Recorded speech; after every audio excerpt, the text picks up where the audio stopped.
Hi guys, welcome back to another video. आज अपन देखने जा रहे हैं sample paper solving. As your exams are approaching 30 नवंबर से आप लोगों के एग्जाम स्टार्ट है, तो मैंने सोचा कि कुछ पेपर्स अपन प्रैक्टिस करें। पेपर में कैसे क्या करना है, किस तरह का माइंडसेट रहना है, तो उस चीज की अगर अपन प्रैक्टिस करें तो ज्यादा बेटर रहेगा। तो मैंने सोचा कोई ने एक पेपर बैठ के अपन सॉल्व करते हैं। ये बेसिक मैथमेटिक्स का पेपर है। ऐसे एक स्टैंडर्ड मैथमेटिक्स जो आपके दो पार्ट्स में मैथमेटिक्स को डिवाइड किया हुआ है, बेसिक और स्टैंडर्ड। एक बेसिक के लिए है, एक स्टैंडर्ड के लिए, दोनों के लिए मैं पेपर सॉल्व करूंगा। अपने पास जो पेपर की टाइमिंग्स होती है वो होती है 1.5 आवर की। तो अपन ट्राई करेंगे कि 1.5 आवर में सॉल्व करें, क्योंकि मैं यहाँ पे एक्सप्लेन करूंगा आप लोगों को आंसर्स थोड़े। तो हो सकता है कि टाइम ज़्यादा लगे। बाकी ये पेपर जो हो है वो आपका 1.5 आवर में इजीली हो जाएगा। और आगे आगे जैसे मैं बताता जाऊंगा, सेक्शन ए में आपके 20 क्वेश्चंस दिए हैं और आपको अटेम्प्ट करना है ओनली 16 क्वेश्चंस। ऐसे ही सेक्शन बी में आपको 20 क्वेश्चंस दिए हैं, आपको अटेम्प्ट करने हैं 16 क्वेश्चन। बट अपन क्या करेंगे, यहाँ पे सारे क्वेश्चंस 20 क्वेश्चंस अटेम्प्ट करेंगे। और जो 10 क्वेश्चंस है आपके वो है, so that 10 questions will be based on the application based questions. या so let's begin and read the instructions. Maximum time allowed 90 minutes. Marks are 40. General instruction, 3 question paper में set है। हर section A consist of 20 question, section B consist of 20। We have to attempt any 16 in the question paper, लेकिन अपन इस video में सारे 20 करेंगे। Section C consist of 10 question जो कि 2 केस स्टडीज के ऊपर बेस्ड है, जिसमें से अपन को कोई भी 8 क्वेश्चन अटेम्प्ट करने हैं। अपन 10 के 10 करेंगे, कोई नेगेटिव मार्किंग इधर नहीं है। So section A consist of 20 questions, any 16 questions are to be attempted. कोई भी 16 क्वेश्चन करने हैं, वो क्या आप लोगों को डिसाइड करना होगा पेपर में कि कौन से 16 क्वेश्चन आप लोगों को करने हैं। अब फर्स्ट क्वेश्चन देखो, अ box contains a card numbered 6 to 50. A card is drawn random from box. The probability that drawn card has number which is perfect square like 4 9। ठीक है, तो देखो 6 to 50 तक के पास अपने पास नंबर है, तो 6 to 50 कितने टोटल नंबर ऑफ कार्ड्स कितने हो जाएंगे मेरे पास? Total number of cards that will be 45 total number of cards। अब देखो number of total number of square, perfect square, total number of perfect squares कितने होंगे मेरे पास? 4। 4 देखो 4 नहीं होगा क्योंकि 6 से अपना स्टार्ट है, तो मैं 4 को रिजेक्ट कर दूंगा। 4 एग्जाम्पल है यहाँ पे, ठीक है। तो देखो 9, उसके बाद आता है 16, 25, 36 एंड 49। ठीक है, 50 तक ही होंगे, तो कितने हो गए? 5 हो गए। सो द प्रोबेबिलिटी, जो मेरी प्रोबेबिलिटी होगी इन नंबर्स की स्क्वायर्स की, तो कितनी हो जाएगी? 5/45। So it would be 1/9।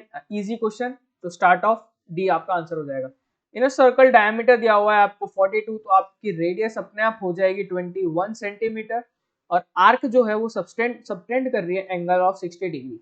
तो अगर 60 डिग्री एंगल सबटेंड हो रहा है तो theta is equal to 60 degree. आपका जो आपको लेंथ निकालनी है, क्या होगी लेंथ? फॉर्मूला याद होगा आप लोगों को, मैक्सिमम लोगों को, theta divide bye 360 degree into 2πr आपका फॉर्मूला होता है। तो 60 divide by 360 degree gives me 1/6। और मैं सॉल्व कर लेता हूँ 22/7 into what is my radius 21, so it would be 3। 60 से बैलेंस हुआ तो ये 6, 2 और 3 बैलेंस 6 से, तो answer will be 22 centimetre. Hence C is my correct answer. Now sine theta मेरे को x दिया हुआ है, सेक थीटा मेरे को y दिया हुआ है, टेन थीटा निकालना है। अपन को पता है टेन थीटा क्या होता है? टेन थीटा होता है sine theta by cos theta. So अब मेरे को पता है सेक थीटा जो होता है, secant of theta, theta is 1 cos theta. तो मैं इसको लिख सकता हूँ sine theta into sec secant of theta. तो साइन थीटा मेरे को पता है x है, सीकेंट ऑफ थीटा पता है y है, तो टेन थीटा मेरे पास क्या आ गया? x into y, that is a।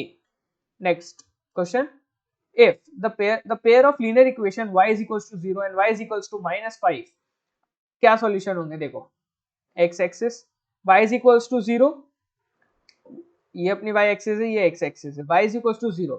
अगर y is equals to 0 मतलब x एक्सिस ये वाली लाइन, अब y is equals to -5, ये पॉइंट, ये वाली लाइन, दोनों लाइन पैरेलल है तो there will be no solution. Again an easy question. अब एक फेयर डाई है जिसको मैंने एक बार थ्रो किया है, the probability of even composite number बोला है। सबसे पहले इवन नंबर्स कौन कौन से होते हैं, 2 4 6। अब 2 तो होता है मेरा प्राइम, क्या होता है 2 मेरा प्राइम होता है, तो मेरे पास बचे क्या क्या 4 और 6, तो 2 नंबर्स बचे, तो प्रोबेबिलिटी क्या हो जाएगी मेरी 2/6, क्योंकि टोटल नंबर ऑफ नंबर्स जो कि अपने डाई पे आ सकते हैं वो 6 होते हैं, 1 2 3 4 5 6, क्या होते हैं 1 2 3 4 5 और 6। ठीक है, तो 2/6 करूंगा तो कितना आ जाएगा मेरे पास 1/3, hence B will be my correct answer. Now, 8 chair and 5 tables cost rupees 10,500. अब ये जो क्वेश्चन है ना, ये एनसीईआरटी का क्वेश्चन है, डायरेक्ट एनसीईआरटी से लिया है। अगर linear equation in two variable वाला चैप्टर आपने ढंग से सॉल्व किया है तो एनसीईआरटी में से डायरेक्ट आपको ये क्वेश्चन मिल रहा है। While 5 chairs and 3 table, देखो सबसे पहले मैं चेयर्स का कॉस्ट बोल देता हूँ। अब देखो ये क्या है ना, एमसीक्यू बेस्ड क्वेश्चन है तो इसमें आपको फेवर वर्क नहीं करना है, बिल्कुल आप रफली चल सकते हैं। तो चेयर का प्राइस मैंने बोला x, टेबल का प्राइस मैंने बोला y। आपको स्टेटमेंट्स नहीं लिखने, बहुत सारा वर्कलोड का कम हो गया है, इसीलिए आपका यहाँ पे टाइम बचेगा और इजीली आप सारे क्वेश्चंस फटाफट से अटेम्प्ट कर सकते हैं। तो एमसीक्यू का ये बेनिफिट है।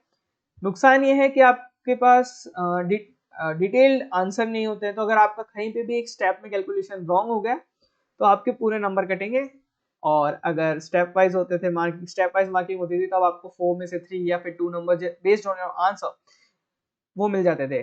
सो सम बेनिफिट और सम नुकसान, हर चीज के प्रोज एंड कॉन्स होते हैं। तो अपन प्रोज को लेकर चलते हैं कि अपन इजीली क्वेश्चन को सॉल्व कर सकते हैं बिना किसी फॉर्मेट में लिखे हुए सही से। तो फर्स्ट इक्वेशन लिख लेता हूं मैं, चेयर्स का प्राइस और 5 टेबल्स का price, 8x plus 5y is equal to 10,500। ये मेरी क्या हो गई equation number 1। Now 5 chair 5x plus 3y is equal to 6450। मेरे को क्या निकालना है, चेयर का प्राइस निकालना है। चेयर का प्राइस क्या है x, मेरे को क्या चाहिए x की वैल्यू चाहिए, तो मैं क्या करूंगा कि मैं y को एलिमिनेट कर दूंगा। तो मैं इसको मल्टीप्लाई कर लेता हूँ 3 से और इसको मैं मल्टीप्लाई कर लेता हूँ 5 से। 3 से मल्टीप्लाई किया तो ये होगा 24x plus 15y is equal to 31,500। ठीक है, ये हो जाएगा मेरा 25x प्लस 15y, और इसको अगर मैं किससे करना है, मेरे को 5 से मल्टीप्लाई करना है तो 0 5 5 25, 2 कैरी ओवर, 5 4 26 और 32 ये आएगा।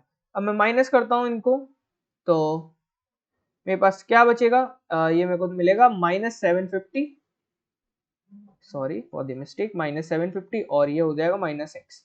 तो x की वैल्यू मेरे पास क्या आ गई 750, तो मेरा प्राइस क्या हो गया 750।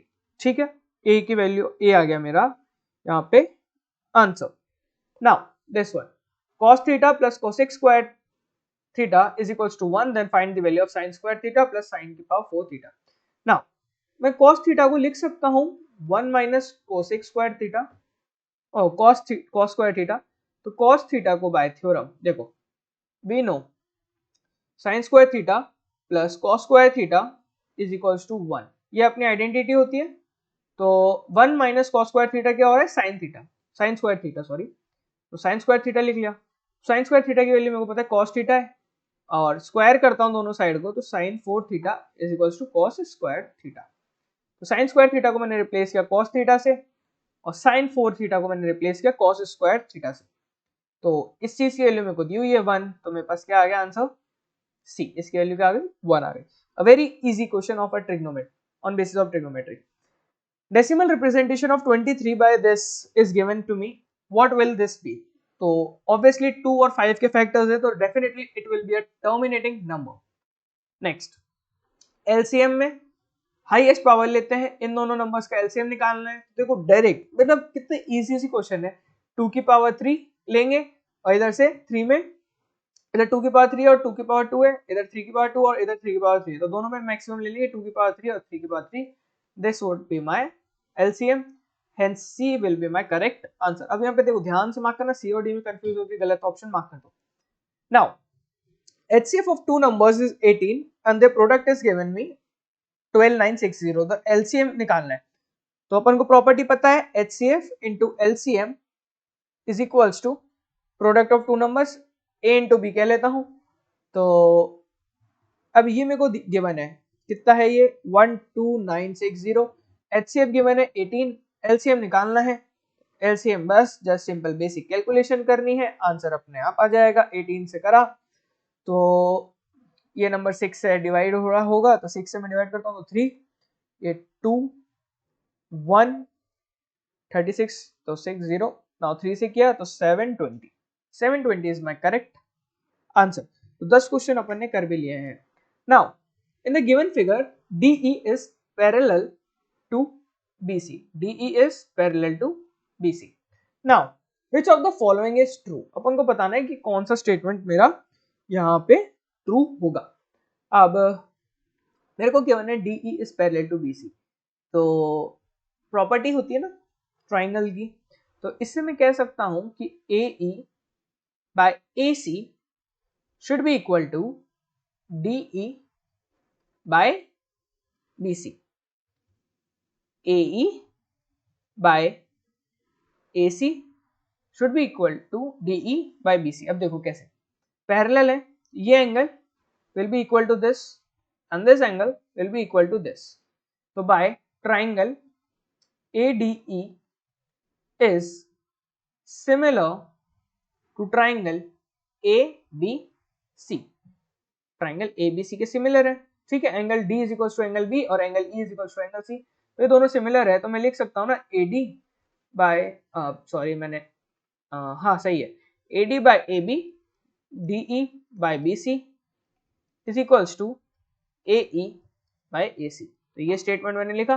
DE की वैल्यू पता है X, BC की वैल्यू पता है Y, AE की वैल्यू है A, AC की वैल्यू है A प्लस B। ये पोर्शन EC B है और AE E है, तो देखते हैं इधर से क्या आंसर आता है। अपने पास X की वैल्यू आती है AY A plus B, option C is my correct answer. अगर मेरे को Y की वैल्यू निकालनी है तो Y क्या होगा X into A plus B divide by A। सो है मेरा आंसर क्या आ रहा है, X की वैल्यू आ रही है, ठीक है। नेक्स्ट पे चलते हैं, तो नेक्स्ट मेरे पास आता है the coordinates of point P dividing line segment joining points A and B internally in ratio 2:1 are. देखो A दिया हुआ है, B दिया हुआ है, अब इंटरनल रेशियो डिवाइड हो रहा है, ये पॉइंट कोई P है, इसका मैं कोऑर्डिनेट्स कह देता हूं x और y 2:1 का रेशियो है। ये पॉइंट के कोऑर्डिनेट्स है 1,3 और 4,6 इसके हैं। तो x is equals to 2 into x2 यानी 4 plus 1 into 1 divide by 2 plus 1 that is 3। तो फॉर्मूला ध्यान आ ही गया होगा, मैंने ये अप्लाई किया है। तो फॉर्मूला क्या होता है 2 जो भी रेशियो है, मान लो A is to B का रेशियो है, A is to B का रेशियो है, तो A x2 plus B x1 divide by A plus B। Similarly for y coordinate A y2 plus B y1 divide by A plus B, ठीक है। तो answer क्या आ रहा है 2 into 4 8 plus 1 9 divide by 3 that is 3। अब y coordinate निकालू तो 2 into 6 plus 3 divide by 3 कितना आएगा, ये 12 प्लस 3 15, तो 5। आंसर क्या आ गया 3,5। D is my correct answer. Okay guys, now let's move on to next question. Next question है मेरा प्राइम फैक्टराइजेशन ऑफ 3825। तो ये तो मतलब बिल्कुल ही बेसिक सा सवाल हो गया। 3825 को अगर अपन को करना है तो सबसे पहले मैं देखूंगा ये 3 से डिविजिबल है क्या। तो देखो 3 के फैक्टर्स मेरे को सारी तरफ दिए हुए, तो ऑब्वियसली 3 से एक बार तो डिवाइड हो ही रहा है ये नंबर, क्योंकि मेरे को 3⁻1 दिख रहा है। 3 से डिवाइड करता हूं मैं, तो 3 से डिवाइड किया तो 1 2 22 तो 7 और 15 तो 5। अब वापस से एक बार 3 से डिवाइड करने का ट्राई करते हैं। देखो क्योंकि 1 प्लस 2 कितना होता है 3 होता है, और 7 प्लस 5 होता है 12, तो टोटल सम आ रहा है इनका 15, यानी 3 से डिविजिबल है। तो ये 4 this will give me 2 5। Now 425 का सम कितना होता है 9 + 2 11। तो अभी ये अपना 3 से डिविजिबल नहीं है, तो 3 स्क्वायर यानी बी सी डी में से कोई एक ऑप्शन होगा मेरा आंसर ना। 5 से डिविजिबिलिटी चेक करता हूं अगर मैं, तो क्या आएगी 8 और 25, तो 85 आया। नाउ अगेन 5 से करा मैंने डिवाइड, तो डेट विल गिव मी 17। तो clearly my answer is here C option, 13th का आंसर क्या है C. Now in the given figure below AD is okay, this angle is 90 degree, ये मैं मेंशन कर देता हूँ यहाँ पे, ये दोनों एंगल 90 डिग्री है। AD की लेंथ मेरे को दी हुई है 4 सेंटीमीटर, BD मेरे को दिया हुआ है 3 सेंटीमीटर और CB दिया हुआ है 12 सेंटीमीटर। देन cot थीटा की वैल्यू मेरे को निकालनी है। तो अब देखो 4 सेंटीमीटर और 3 सेंटीमीटर दिया हुआ है, तो AB की वैल्यू निकाल सकता हूँ मैं easily. AB square is equals to AD square plus BD square. तो ये कितना है 16 प्लस 9 दैट इज 25। तो AB की वैल्यू मेरे पास क्या आ गई 5 centimetre. And now cot theta, theta अपन को एंगल सी दिया हुआ है, तो कॉट थीटा क्या होता है, कॉट थीटा होता है बेस अपॉन परपेंडिकुलर, यानी 12/5, 12/5 ये मेरा क्या होगा कॉट थीटा होगा। So hence my answer will be D. Now rectangle दिया हुआ है, find the values of x and y. तो इजी क्वेश्चन, तो देखो x प्लस वाई की वैल्यू क्या होगी 12 और x माइनस वाई की वैल्यू क्या होगी 8। दोनों को ऐड करूंगा तो 2x मेरे पास क्या आ जाएगा 20, तो x की वैल्यू मेरे पास क्या हो गई 10। x की वैल्यू निकालते मेरे सारे ऑप्शन एलिमिनेट हो गए हैं, क्योंकि एक की भी वैल्यू 10, एक ही क्वेश्चन की वैल्यू 10 दी हुई है, तो y की वैल्यू अपने आप मेरे पास 2 आ जाएगी। So hence my answer is option A. If an isosceles triangle ABC with side AC is equals to BC, देखो ये आइसोसेलेस ट्राइंगल है मेरा ABC, AC और ओके AC और BC मेरे को इक्वल दिए हुए हैं, और AB स्क्वायर मेरे को दिया हुआ है 2AC स्क्वायर। तो देखो AB स्क्वायर को मैं लिख सकता हूँ AC square plus AC square. अब एक AC मेरा BC के बराबर है, मतलब AC BC के बराबर, तो एक AC को मैं BC स्क्वायर लिख देता हूँ। So here I can see AB square is equals to AC square plus BC square, यानी एंगल C क्या हो जाएगा मेरा 90 degree. This is an isosceles right angle triangle. So angle C मेरे को निकालना है था, तो एंगल C मेरे पास क्या हो जाएगा 90 degrees. Now next, if -1 is a zero of polynomial x square minus 7x। अगर आप लोगों को पॉलिनोमियल ढंग से नहीं दिख रहा है तो x square minus 7x minus 8 में मेंशन कर देता हूं। देन अदर जीरो इज, तो देखो अपन को पता है a प्लस बी, अगर a और b रूट है इसके इक्वेशन के, कि a और b रूट है, तो a प्लस बी होता है minus B by A, which is minus B by A, तो 7 हो गया सम मेरा। अब मेरे को पता है a की वैल्यू पता है -1 है, तो b की value b minus 1 is equal to 7, तो b इज इक्वल टू 8। तो मेरा अदर रूट जो हो जाएगा वो हो जाएगा 8। A very simple equation again. Now 18th question, in a throw of a pair of dice the probability of the same number on each die is. देखो अब पेयर ऑफ डाई, अगर मैं 2 डाइस थ्रो करता हूं तो उसकी table ये मेरे पास ऐसे आती है कि 36 सैंपल वो होता है मेरे पास, टोटल नंबर ऑफ आउटकम्स होते हैं ना, total number of outcomes, total number of outcomes मेरे पास होते हैं 36। देखो मान लो पहले एक डाइस पे आ गया 1, दूसरे डाइस पे आ गया मेरे पास 1, फिर दूसरे पे पहले पे आया 1, दूसरे पे आया 2, फिर मेरा आपको मार्कर नहीं दिख रहा होगा, मैं इधर लेजर पॉइंटर ले लेता हूँ। तो देखो पहले डाइस में आया 1, दूसरे में भी आ गया 1, फिर इधर ओके, सो पहले डाइस में आया 1, दूसरे में आया 1, फिर 1 के साथ 2 आ गया, 3 आ गया, 4 आ गया, 5 आ गया, 6 आ गया, 2 के साथ 1 2 3 4 5 6, ऐसे 3 के साथ 1 2 3 4 5 6, 4 के साथ 1 2 3 4 5 6, 5 के साथ, तो ऐसे करके ये मेरे पास टोटल 36 केसेस बन जाते हैं सिमिलरली। नाउ अब अगर मेरे को क्या करना है, सेम नंबर आना चाहिए मेरे पास हर डाई पे, तो सेम नंबर कौन कौन में आ रहा है 1 1 2 2 3 3 4 4 5 5 एंड 6 6। तो टोटल नंबर ऑफ आउटकम्स हो गए ना, इसको टोटल नंबर ऑफ आउटकम्स ना करके मैं टोटल नंबर ऑफ केसेस लिख देता हूं, और इधर टोटल नंबर ऑफ आउटकम्स हो गए मेरे, कितने आउटकम्स आए मेरे पास 6। तो प्रोबेबिलिटी क्या हो गई मेरे पास 6/36 which means 1/6. Hence A is my correct answer. Now अब मिड पॉइंट की कहानी है. क्या क्वेश्चन कह रहा है ध्यान से पढ़ो एक बार. अब mid point of this 2 points is given 2/6. So 3p minus 2 divided by 2 is 2 और 4p plus 2q comma 4p plus 2q divided by 2 is 6. तो 3p minus 2 is equals to 4, 3p is equals to 6, p is equals to 2. अब इसको solve करता हूं तो मेरे पास क्या आएगा, 2 प्लस क्यू रह जाएगा, 2 से बैलेंस आउट किया तो 6, क्यू की वैल्यू आई मेरे पास 4. अब क्या चाहिए अपन को, p प्लस क्यू चाहिए, तो वो आ गया मेरे पास 6. Hence B is my correct answer. Now decimal expansion of 147 will terminate after how many decimal places. तो 120 को मैं लिख लेता हूं 2 और 5 की टर्म्स में. 2 से डिवाइड किया 60, अगेन 2 से मैंने डिवाइड किया तो क्या आएगा.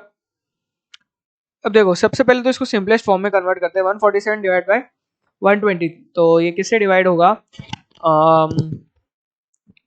ये हो जाएगा 7 + 4 11 1 + 2. ठीक है, ये 3 से डिवाइड हो रहा है तो इसको मैंने किया तो ये कितना आएगा मेरे पास, नीचे 40 और ऊपर मेरे पास आएगा 449. नाउ इससे ज्यादा ये भी डिवाइड होगा नहीं तो इसको मैं लिख सकता हूँ 49/40. अब 40 को मैं लिख सकता हूँ 2 की पावर 3 इंटू 5. ठीक है, 8 इंटू 5. ओके, अब मैं इसको 2 की पावर 3 इंटू 5 लिख सकता हूँ. तो मैक्सिमम कितने डेसिमल प्लेसेस जा रही है मेरे पास, 3 डेसिमल प्लेसेस जा रही है. जो हाईएस्ट पावर होती है 2 की वो उतनी होती है. तो मैक्सिमम अपने पास कितनी डेसिमल प्लेसेस आएंगी, 3 आएंगी. ठीक है, नाउ नेक्स्ट. तो इसी के साथ मैंने सेक्शन बी बहुत ही जल्दी कंप्लीट कर लिया है. तो मैंने समझाया सब है, मैंने ढंग से किया है. आप लोग इसको थोड़ा सा टाइम लेके टाइम स्पेंड करें इसके साथ. अगर थोड़ी सी दिक्कत होती है तो बहुत ही ईजी है, ज़्यादा दिक्कत आनी नहीं चाहिए. मैं एक्सपेक्ट करूंगा कि इसमें आपको दिक्कत नहीं आ रही है. अगर आपको दिक्कत है थोड़ी इसमें तो आप लोग वर्कआउट करें और इस क्वेश्चन को ढंग से लिखें. टेलीग्राम ग्रुप पे डाउट पूछ सकते हैं या फिर नीचे कमेंट सेक्शन में डाउट पूछ सकते हैं. और जहाँ तक मेरे को लगता है मैंने सब कुछ समझाया है अच्छे से. तो अगर किसी भी क्वेश्चन में कोई भी डाउट है या फिर स्पीड वगैरह थोड़ी कोई रिव्यू देना है तो आप लोग बता सकते हैं, ताकि मैं अगला पेपर जब भी कराऊं तो थोड़ा सा ध्यान रखूंगा उस चीज़ का. नाउ सेक्शन बी पे मूव करते हैं. इधर भी आपके पास 20 क्वेश्चन होंगे, 1 मार्क ईच. कोई भी 16 क्वेश्चन आप लोगों को अटेम्प्ट करने हैं. मैंने यहाँ पे 20 के 20 अटेम्प्ट करूंगा और सारे के सारे एक्सप्लेन करूंगा. सेक्शन ए जो है वो सेक्शन बी से रिलेटिवली ईजी है. सेक्शन बी में थोड़े से आपको कैलकुलेटिव और सॉल्विंग क्वेश्चन मिलेंगे, जो कि मैं जब ये स्लाइड्स बना रहा था तब मैंने एनालाइज किया. तो थोड़ा सा आपको डिफिकल्ट सा लग सकता है section B relatively section A से. Now perimeter of semi circular protractor whose radius is R. तो देखो ये सेंटर होता है प्रोटेक्टर का. तो अब इसकी रेडियस जो दी हुई है ना, मेरे को आर दी हुई है. अब मेरे को क्या करना है ना, इसका पेरीमीटर निकालना है. तो ये भी मेरा आर होगा, तो ये वाली लेंथ तो कितनी होगी मेरे पास 2r. ठीक है, और सर्कमफ्रेंस जो होता है ना, सर्कमफ्रेंस का फॉर्मूला सर्कल का क्या होता है 2πr. तो प्रोटेक्टर का क्या होता है πr. तो पेरीमीटर क्या हो गया πr plus 2r which is d. ठीक है, नेक्स्ट प्रोबेबिलिटी डिनोट्स. अब देखो प्रोबेबिलिटी ऑफ कोई भी फंक्शन की प्रोबेबिलिटी जो है वो या तो 0 होगी या 1 होगी मिनिमम. 0 से कम हो नहीं सकती कोई भी चीज. किसी भी चीज की प्रोबेबिलिटी नेगेटिव नहीं हो सकती और किसी भी चीज की प्रोबेबिलिटी 1 से ज्यादा नहीं हो सकती, क्योंकि 1 से ज्यादा तो मतलब अगर उसकी प्रोबेबिलिटी हो गई 1 से ज्यादा तो अपन के पास जो नंबर ऑफ आउटकम्स है, जो भी अपने सैंपल आउटकम्स आ रहे हैं वो टोटल नंबर ऑफ केसेस से ज्यादा हुआ है. So that's not possible. So C will be my correct answer कि 0 हो सकती है, 1 हो सकती है, इन दोनों के बीच में हो सकती है. इससे ज्यादा मतलब और कुछ होगा नहीं, मेरे को ऐसा लगता है. इससे ज्यादा दिक्कत अपन को कुछ होगी नहीं. Okay, so let's move on to next question. Okay guys, so now let's do this question. यहाँ पे मेरे को दिया हुआ है ट्राइंगल ABC और एंगल B मेरे को दिया हुआ है 90 डिग्री है. BD जो है वो मेरा परपेंडिकुलर है AC पे. Now if AC is given to me as 9 centimeter and AD is given to me as 3 centimeter, so I need to find out BD. क्या निकालना है अपन को, BD की लेंथ निकालनी है। अब ये 3 सेंटीमीटर है तो ये कितना हो जाएगा मेरे पास 6 सेंटीमीटर हो जाएगा, है ना। अब मैं देखूं अगर, तो AC square is equals to AB square plus AB square plus कितना होता है, कहाँ गया, BC स्क्वायर। एंड इधर देखूं मैं, ये 90 डिग्री है तो AB स्क्वायर को मैं लिख सकता हूं AD square plus BD square. Similarly मैं इधर इस ट्राइंगल BDC में देखूं अगर, तो मैं लिख सकता हूं BC square is equals to BD square plus CD square. तो दोनों को रिप्लेस कर देता हूं, AC की वैल्यू पता है तो 81 is equals to AD square कितना होता है 3 का स्क्वायर 9, CD स्क्वायर 6 का स्क्वायर 36 प्लस ये कितना आ गया 2BD स्क्वायर। अभी मैंने माइनस किया तो 72 में से 36 गया तो मेरे पास बचा 36, तो 2BD square is equals to 36, ये हो गया 18। तो नाउ BD स्क्वायर की वैल्यू आ गई 18। अब BD की वैल्यू क्या हो गई 3√2 सेंटीमीटर, क्या हो गई 3√2 centimetre, hence option is B. अब ऑप्शन टिक करते टाइम थोड़ी सी गलती ना करें, ध्यान रखें। Question 24, the pair of linear equation this do not have solution. अगर कोई भी लाइन के सॉल्यूशन नहीं हो रहे, कैसे नहीं हो रहे, या तो इंटरसेक्ट कर रही हैं, या पैरेलल हैं, या फिर ओवरलैप कर रही है, इनफाइनाइट सॉल्यूशन है। नो सॉल्यूशन के लिए कंडीशन क्या आती है कि लाइंस जो पैरेलल जो हैं वो क्या हैं, उनका क्या होगा A1/A2 जो कोफिशिएंट है वो इक्वल होता था B1/B2 के, और कांस्टेंट टर्म नहीं होता था equal. So 3/6 is equals to 5/k, which means k is equals to 10. Balance out 2, k is equals to 10. B will be my correct answer. 25. If the circumference of a circle is increased by 2 pi, from 2 pi to 4, देखो अब देखो 2 pi r होता है अपना, अब वो 2 pi दिया हुआ है, r की वैल्यू यहाँ पे क्या हो गई 1। अब इधर 2 pi कैपिटल R वो हो गया 4 pi, कैपिटल R की वैल्यू आ गई 2। तो अब इसका मैं एरिया निकालता हूं अगर r का, तो पाई r स्क्वायर कितना आएगा पाई, और पाई r स्क्वायर कितना हो जाएगा 4 पाई। तो एरिया क्या हो गया 4 टाइम्स हो गया। अगर रेडियस मेरी डबल है तो एरिया क्या हो जाएगा 4 टाइम्स हो जाएगा। It is directly proportional to square of radius, circumference और एरिया, ठीक है। नाउ साइन थीटा मेरे को गिवन है, a very very easy question, मतलब बहुत बार किया होगा। कोई ट्रायंगल मान लो, ये थीटा मान लो, साइन थीटा आपको गिवन है। साइन थीटा क्या होता है परपेंडिकुलर बाय हाइपोटेनस, तो a बाय b आपको गिवन है, तो ये आपका क्या हो जाएगा b square minus a square का रूट। आपको निकालना है टेन थीटा, तो टेन थीटा क्या हो जाएगा a by B square minus a square. So देखो कौन सा है a by B square, option D आपका है करेक्ट आंसर यहाँ पे, ठीक है। If x is 2 sin square और y 2 cos square plus 2 cos square theta plus 1, then x plus y, तो x plus y करते हैं, क्या आएगा 2 sin square theta plus 2 cos square theta plus 1, 2 common लिया तो sin square theta plus cos square theta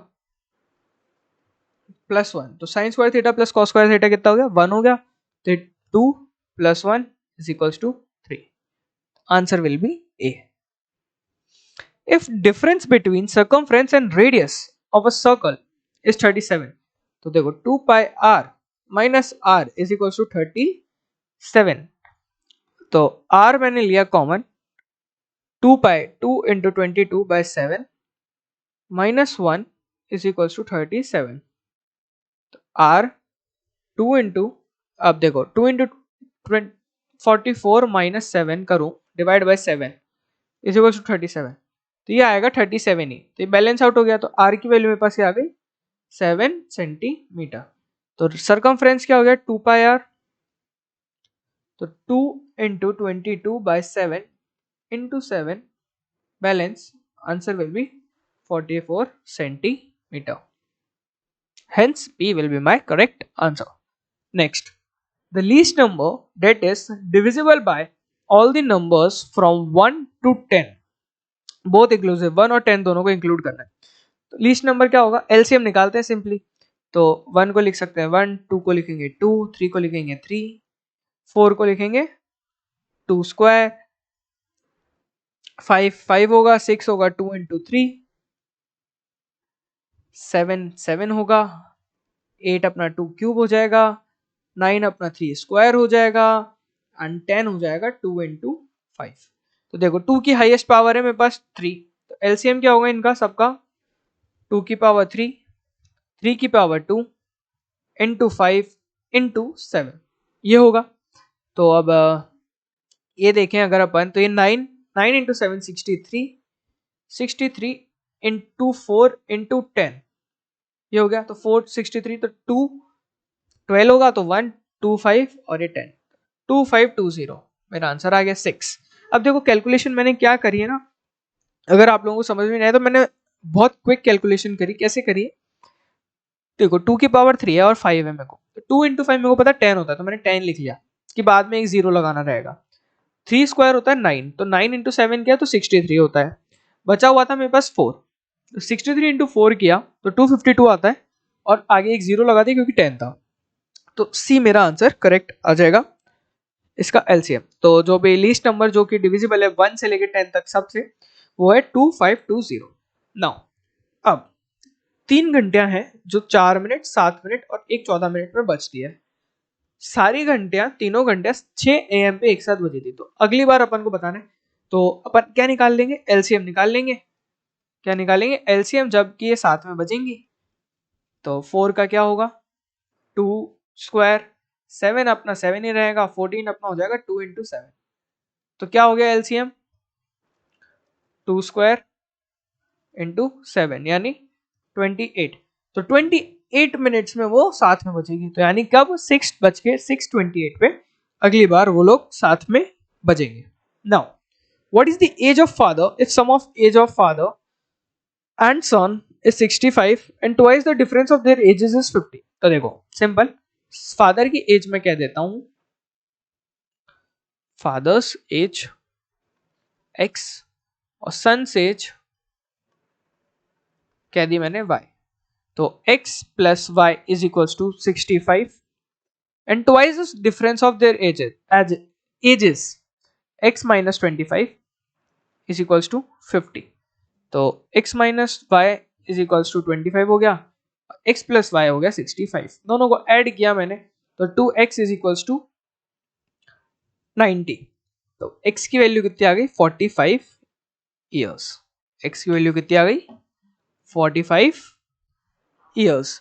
अब सन की as हो जाएगी 20, तो अपना आंसर्स वगैरह सब मैच कर ही रहे हैं, तो B will be my correct answer here. Now next, what is the value of this? Tan theta divided by cosec theta. तो tan theta क्या होता है, sin theta by cos theta into 1 by sin theta। इसका क्या है, square है, minus sin theta, sec theta क्या होता है, cos theta का होल स्क्वायर। तो देखो sin theta से sin theta बैलेंस, तो 1 minus cos square theta minus sine square theta upon cos square theta. LCM दोनों का ले लेंगे सिंपली, मतलब गिवन ही है, कुछ करने की जरूरत नहीं है। 1 minus sine square theta is equals to cos square theta. 1 minus sine square theta क्या होता है, कॉस स्क्वायर थीटा होता है, cos square theta divide by cos square theta, that is 1। Hence C will be my correct answer. Now 33, the perimeter of two similar triangle is 26 and 39, the ratio of area। तो देखो a1 divided by a2 is always p1 by p2 का whole square, p1 by p2 का whole square.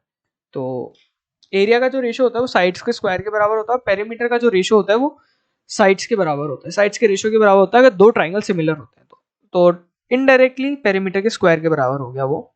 तो 26 by 39 का whole square, ये होगा 2, ये होगा 3, अब स्क्वायर करेंगे तो 4 by 9 आ जाएगा, hence D is my correct.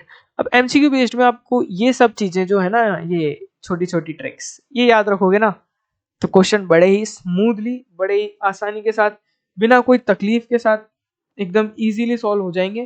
तो कोई टेंशन ही नहीं रहेगी, कि मतलब इजी बेसिस पे बहुत ही इजी लगेंगे आपको भी क्वेश्चन सॉल्व करना, और इंटरेस्ट आप लोगों का डेवलप होगा उसमें, ठीक है। नाउ अब 20 व्हीकल कार्स हैं और मोटरसाइकिल्स है मेरे पास पार्किंग एरिया में, और टोटल 56 टायर्स व्हील्स हैं। तो देखो मैं कह लेता हूं कि मेरे पास x कार्स हैं और y बाइक्स मोटरसाइकिल्स हैं, y मोटरसाइकिल्स हैं। ठीक है, टोटल कितना होगा x plus y is equals to 20। Now 4x plus 2y is equals to 56।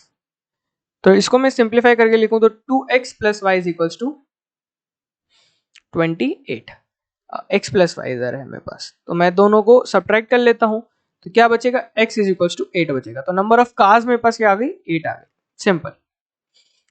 A man goes 15 metre due west, तो ये मैं बोल देता हूँ सेंटर है, यहाँ से 15 मीटर वो वेस्ट गया, यहाँ पे आ गया, ये 15 मीटर है। अब वो गया 8 मीटर नॉर्थ, ये मेरा 8 मीटर नॉर्थ हो गया। हाउ फार इज ये फ्रॉम स्टार्टिंग पॉइंट, तो ये डिस्टेंस मेरे को निकालना है। एंगल होगा 90 डिग्री, तो सिंपली 15 का स्क्वायर प्लस 6, इसको मैं कह देता हूँ ए बी सी, तो ए सी स्क्वायर क्या होगा 225 दैट इज 15 स्क्वायर।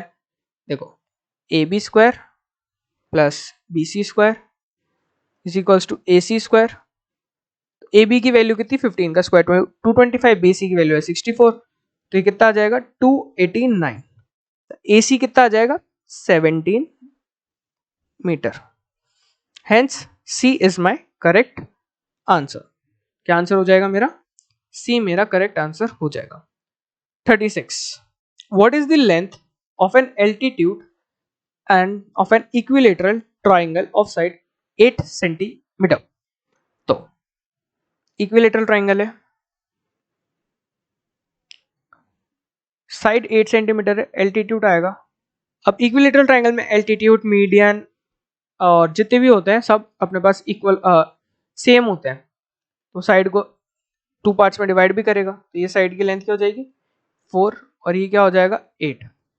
एल्टीट्यूड की वैल्यू क्या होगी, एल्टीट्यूड की value A square will be 64 minus 16, तो वो क्या हो जाएगा रूट ऑफ 48। 48 क्या है 16 इंटू 3 है, तो यानी 4 रूट 3, तो C will be my correct answer. Now 37, Ramanujan's one, letter of word Ramanujan अब पुट इनटू बॉक्स। अब देखो टोटल लेटर कितने हैं 1 2 3 4 5 6 7 8 9, टोटल नंबर ऑफ लेटर्स है 9। और मेरे को क्या निकालना है, अगर एक लेटर निकाला है मैंने सारे लेटर्स ड्रॉप कर दिए बॉक्स में, तो लेटर ए की प्रोबेबिलिटी कितनी होगी, तो लेटर ए कितनी बार 1 2 3, 3/9 प्रोबेबिलिटी होगी, तो 1/3 आंसर हो गया।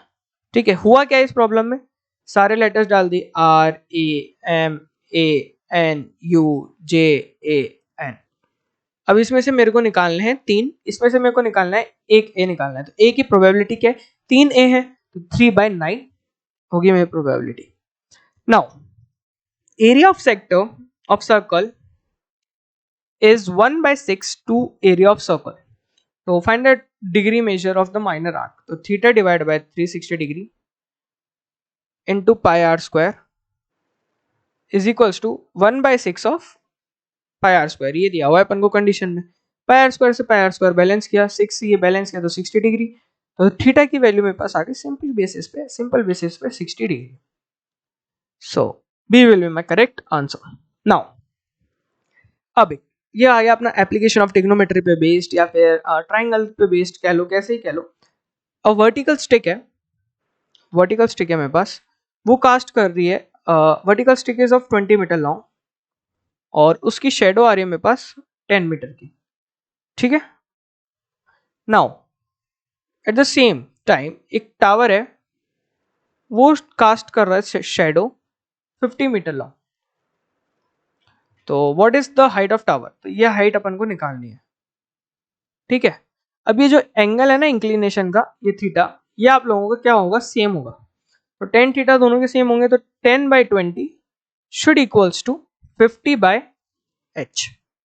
तो ये 20 से बैलेंस किया, तो h मेरा आ गया 100 मीटर, h मेरा क्या आ गया 100 metre. So hence my D will be my correct answer. D मेरा क्या हो जाएगा, सही उत्तर हो जाएगा। अभी कैसे हुआ, सन जो है सेम टाइम पे एक ही एंगल से लाइट रेज आएगी ना, सनलाइट, तो इस चक्कर में एंगल आपका सेम होगा। So this is why here answer is 100 metre. Next, what is the solution of pair of this equation. देखो 43x plus 37y 117 37x plus 43y is equals to 123।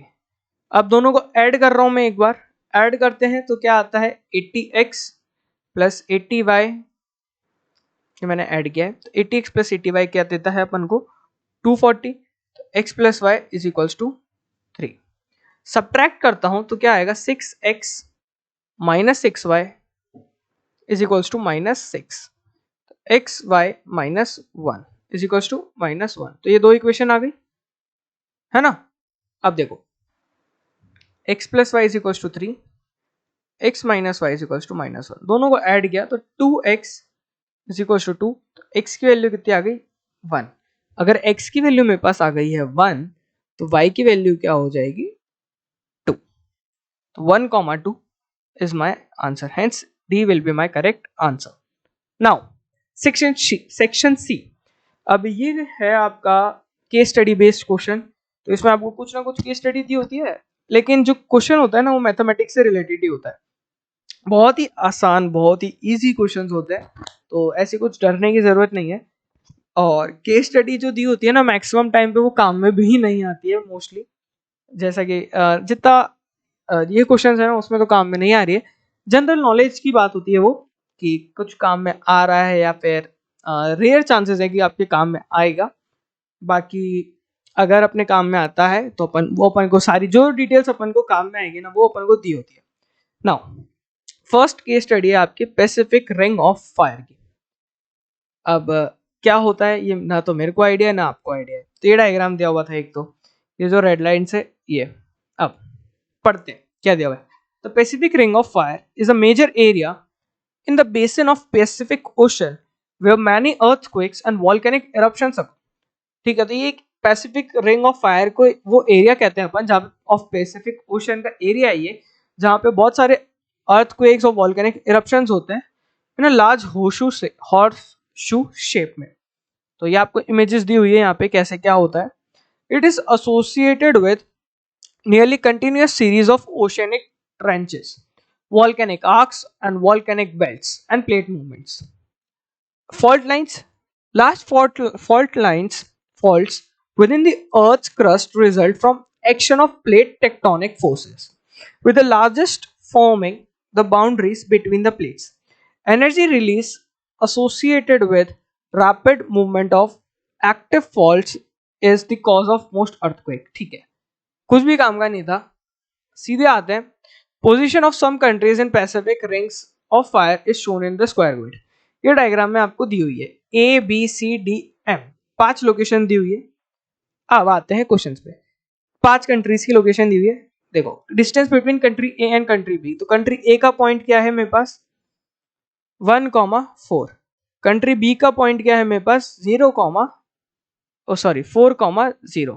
तो डिस्टेंस निकालना है, क्या होगा 4 - 1 का होल स्क्वायर प्लस 0 - 4 का whole square, date is 3 का square 9, 9 plus 4 का स्क्वायर 16, ये आ गया मेरे पास 5 units, hence B is my correct answer. तो अगर मैं वो पढ़ता भी नहीं ना इतने स्टेटमेंट्स तो जरूरत नहीं थी, पढ़ने की भी जरूरत नहीं थी।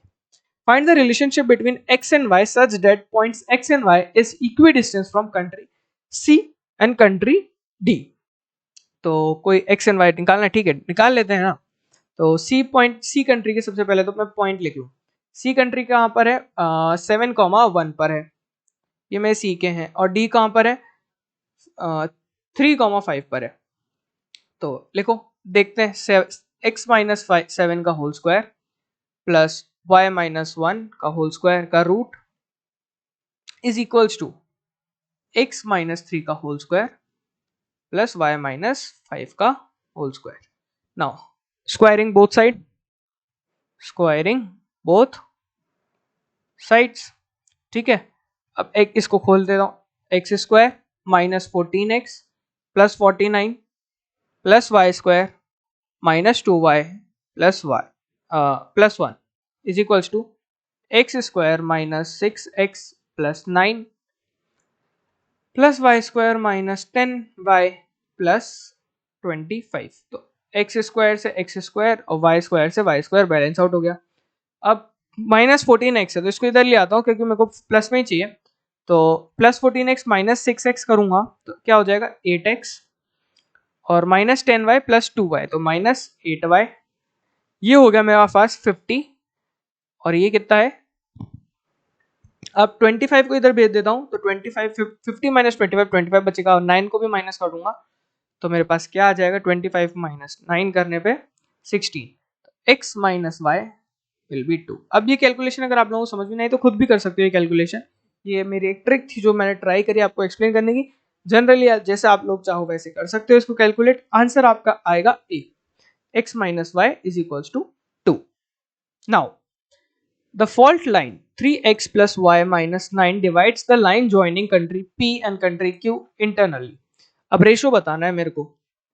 तो देखो मान लेता हूं ये P और ये Q है और ये डिवाइड कर रही है पॉइंट R पे और रेशो क्या देता है k:1 का रेशो है, ठीक है।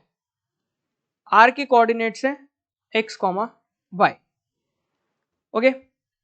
x की वैल्यू क्या होगी, x की वैल्यू क्या होगी 2k plus 1 divide by k plus 1 और y की वैल्यू क्या होगी 7k plus 3 divide by k plus 1।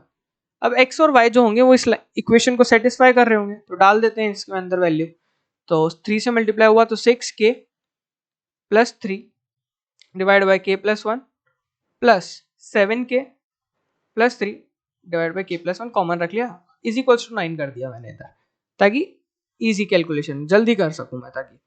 अब 13k plus 6 is equals to 9k plus 9 तो ये कितना हो गया 4k इज इक्वल्स टू 3।